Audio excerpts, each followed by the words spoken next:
A primavera está a chegar e com ela novos ritmos de leitura. Leia artigos de opinião e receba acesso antecipado a todos os episódios de Podcast Plus. Acompanhe a atualidade ao minuto. Assine hoje o Observador com até 58% de desconto e habilite-se a ganhar uma tote bag e um voucher da Livraria Almedina. Tudo em observador.pt.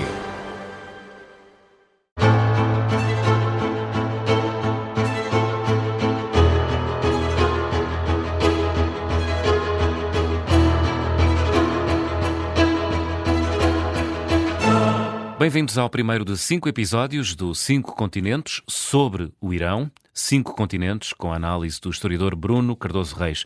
Viva, Bruno!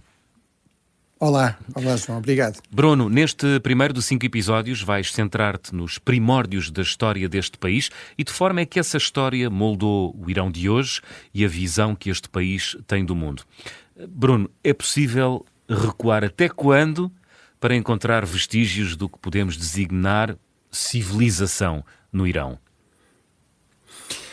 Bem, é realmente uma questão muito interessante e aí é importante dizer que a civilização, vamos dizer assim, um elemento fundamental e mais antigo da identidade iraniana atual é a língua persa, que eles chamam Farsi na própria língua persa e que é uma língua muito importante, uma língua de alta cultura, numa zona muito mais vasta do que aquilo que é o Irão atual, e é, aliás, uma língua ainda hoje usada no Afeganistão, no Uzbequistão e não apenas no Irão, mas que, por exemplo, no passado era a língua, digamos, da elite na Índia, no subcontinente indiano, no chamado Império Mongol ou Mogol da Índia, e depois também muitas zonas do Médio Oriente. Mas, portanto, a vinda dos persas e dessa língua persa, que é uma língua indo-europeia, portanto, da mesma família de línguas que as nossas, por exemplo, que o latim ou as línguas germânicas, ou que as línguas também do subcontinente indiano, portanto, a chegada dos persas e das línguas iranianas é um processo que se pensa que terá lugar a partir das estepes da Ásia Central, por volta de 6.000 anos atrás, portanto 2.000 anos antes de Cristo, entre 2.000 e 1.000 anos antes de Cristo, portanto 6.000, 5.000 anos atrás. Agora, antes disso, naquilo que é hoje o Irão, já existem vestígios arqueológicos de algumas das civilizações mais antigas. O Irão, obviamente, faz fronteira com o Iraque. O Iraque era a antiga Mesopotâmia e sabemos que esse é um dos grandes focos de desenvolvimento das primeiras cidades, da escrita. Ora, há um Estado que vai ter uma influência muito grande depois, vai ser absorvido, mas vai influenciar muito os primeiros Estados persas, que nós podemos designar como persas, que é o Elam, com a capital em Susa.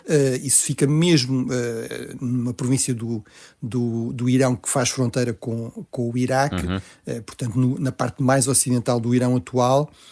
E aí estamos a falar, lá está, de vestígios à volta de 6.000 anos. Inclusive, há, por exemplo, uma cidade que é referida na Bíblia hebraica, não é? Onde a rainha Esther teria sido rainha e terá ajudado a salvar os judeus depois da conquista de Jerusalém. Mas, por exemplo, temos referências a vestígios arqueológicos na zona do Baluchistão iraniano, portanto, que faz fronteira com o Paquistão, portanto, quase na outra ponta. Esta civilização, chamada ou cultura de Giroft, é uma, como eu dizia, nesta província do Baluchistão, portanto na zona mais oriental do Irão atual, já próximo da fronteira com o Paquistão, mas, por exemplo, há especulações de que aí poderíamos ter, por exemplo, zigurates, que são aquelas grandes pirâmides, digamos, desta cultura da zona mesopotâmica, que deram origem ao mito da Torre de Babel, talvez com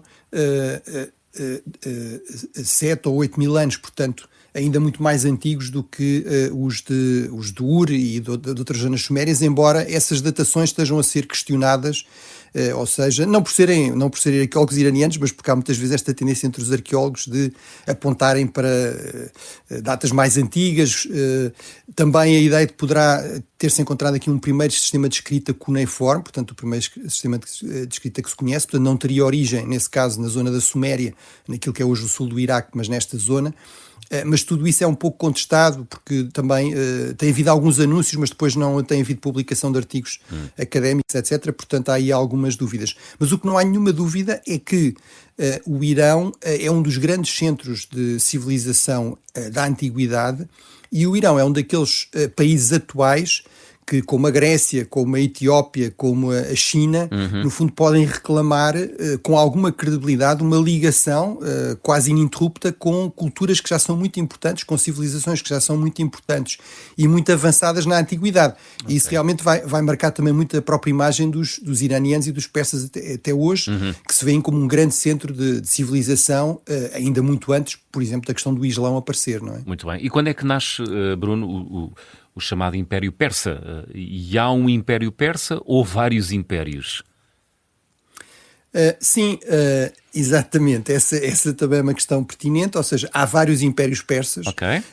O Império Persa original, se quisermos dizer assim, é criado pelo Ciro o Grande, à volta do século VI a.C., portanto, à volta de 550 a.C., há 2500 anos mais ou menos, é o chamado Império dos Aqueménidas.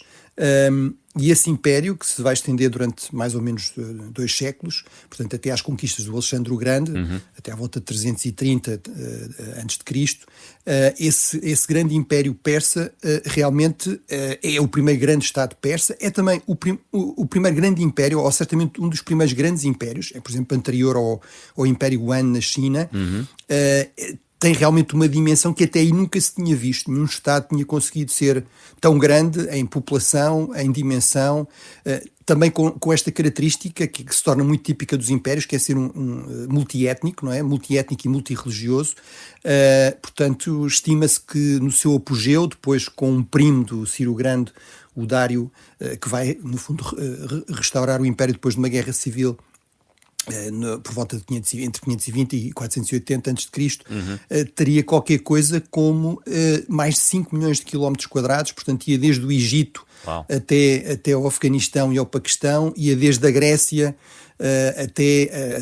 até Omã, e teria à volta de 40 milhões de pessoas, o que era talvez provavelmente um quinto da população mundial. Portanto, era realmente uma superpotência da sua época. Esse império depois vai ser conquistado por Alexandre o Grande e vai dar origem a uma série de reinos greco-persas, portanto, porque o próprio Alexandre o Magno também vai apostar nessa cooptação das elites persas, da burocracia também persa, etc. Mas depois vamos ter outros impérios, etnicamente ou linguisticamente ou culturalmente persas.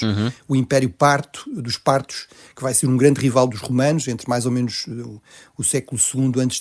e o século II depois de Cristo, portanto à volta de 400 anos. Depois o Império dos Sassânidas, também mais ou menos a partir do século II depois de Cristo, à volta de 240 depois de Cristo, até às conquistas árabes e à introdução do Islão à volta de 640 depois de Cristo. E depois temos impérios perso-islâmicos, não é? Mas esses vamos falar mais nos próximos episódios. Sim. Nomeadamente os Sfávidas no século XVI, com quem, por exemplo, os portugueses vão contactar a partir de Hormuz. Portanto, estamos a falar de um país do Médio Oriente com uma longa história e uma longa tradição e, enfim, com um grande passado imperial, Bruno. O século XVIII põe fim aos séculos de predomínio e até de expansão do Império Persa? Sim, há realmente aí uma espécie de ponto de viragem. Mas é importante também passar esta ideia, que é muitos destes impérios realmente eram bastante maiores do que é o Irão atual, não é? Que é um país com a volta de 1.600.000 quilómetros, portanto não é propriamente um país pequeno, 90 milhões de habitantes, mas como eu digo, grande parte do Médio Oriente foi controlado por alguns impérios persas, a começar pelo primeiro, mas realmente o último grande império persa com alguma expressão e que se expande para além das fronteiras atuais é este dos Sfávidas, de que vamos falar também mais nos próximos episódios, portanto a partir do século XVI até meados do século XVIII. À volta de meados do século XVIII, de facto, há uma guerra civil, há a queda dessa dinastia, aparece um Nadir Shah e depois outras dinastias, mas é, por exemplo, aí que o Afeganistão se torna independente. O fundador daquilo que veio ser o Estado afegão, uma confederação tribal que vai sobrevivendo, é o Shah Durrani, que era um general deste Nadir Shah, portanto um Shah persa. Portanto, não é por acaso que, como eu digo, a língua, digamos, culta, a língua da elite afegã, da educação no Afeganistão, ainda hoje é o Farsi. Enfim, tem algumas diferenças, é o persa. O persa afegão, se quisermos, tem algumas variantes em relação ao persa que se fala no Irão, mas sim. E, portanto, isso também é algo que os iranianos dizem muito atualmente, que faz parte da sua cultura política, que é, atenção, nós não somos um país agressivo, ao contrário daquilo que se diz no Ocidente. Há muitos séculos que não invadimos ninguém. Um amigo meu, aliás, contava essa história com um diplomata iraniano que estava a dizer isso, e ele disse, bem, olha, no caso de Portugal é um bocadinho o contrário, que é Portugal tem a fama de ser um país muito pacífico, mas nós fomos imperialistas, expansionistas até o início do século XX, não é? Ainda estávamos a ocupar partes de Angola e Moçambique no início do século XX. Mas realmente é verdade que, no essencial, a partir de meados do século XVIII, os Estados iranianos estão em contração. Por exemplo, no início do século XIX vão perder bastante território para a Rússia, e isto também quer dizer que, no fundo, também na cultura política iraniana, no fundo, a mensagem implícita é, por um lado, estamos a ser injustamente acusados de sermos expansionistas, etc., de sermos imperialistas, mas nós somos bastante pacíficos, sendo que a verdade é que já controlámos muitos destes territórios, onde agora queremos ter alguma influência. Países como o Líbano, países como, enfim, como os países do Golfo Pérsico, que também é um nome disputado. Nós falamos muito do Golfo da América e do Golfo do México, mas nesta zona os árabes chamam-lhe Golfo Arábico, não é? E obviamente os iranianos chamam-lhe Golfo Pérsico.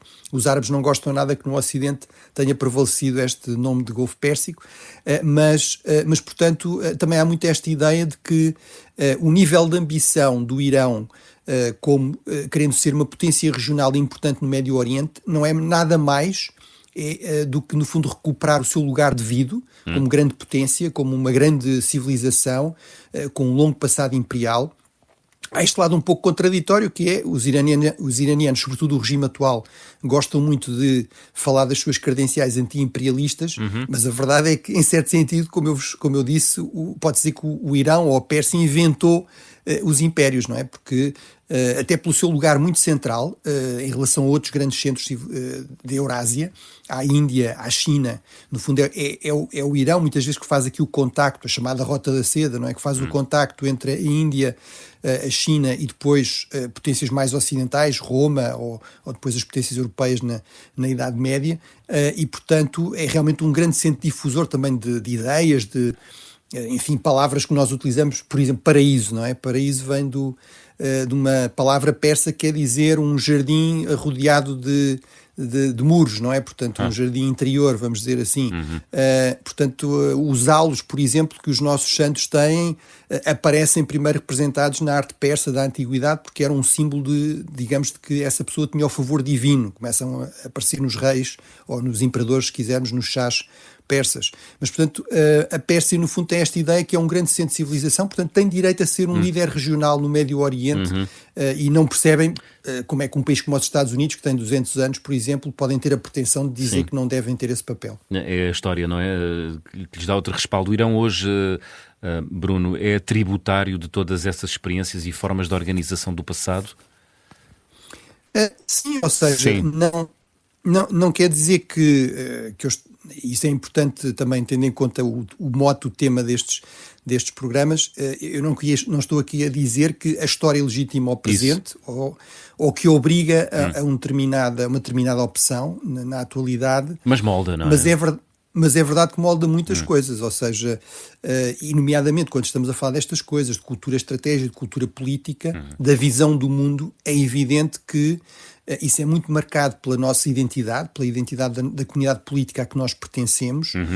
Não é por acaso que todos os grandes impérios, por exemplo, têm uma certa pretensão a ter uma política externa mais ativa. Até um país como Portugal, que hoje em dia é um país pequeno a nível global, tem uma política externa muito mais ativa e, apesar de tudo, com alguma influência do que tem um país como a República Checa ou como um outro país, digamos, da Europa Central, que não tem esse passado mais global, vamos dizer assim. Quando alguma coisa se passa em Angola ou na Guiné-Bissau, muitas vezes, de facto, interessa mais a Portugal do que interessaria a outro país. E, portanto, é importante perceber que, por exemplo, para os iranianos isso significa que o que se passa no Afeganistão, o que se passa no Paquistão, o que se passa no Líbano, Depois também há as ligações religiosas que vamos falar noutros episódios, sim, mas tudo isso são regiões que os iranianos, os persas, sabem que no passado já fizeram parte de grandes impérios, grandes estados iranianos, que são zonas onde há milhares de anos, não é? Há centenas ou há dezenas, mas há milhares de anos que muitas vezes, o Estado persa tem uma grande influência, tem um grande peso. Uhum. E que peso tem a história, não é, Bruno? Todos os historiadores sabem isso. Bruno, no próximo 5 continentes especial vamos focar-nos na islamização do Império Persa, porque é que o Irão se tornou xiita e como a religião moldou a política ao ponto do Irão se designar ainda hoje o país dos ayatollahs. Até amanhã, Bruno. Obrigado. Obrigado.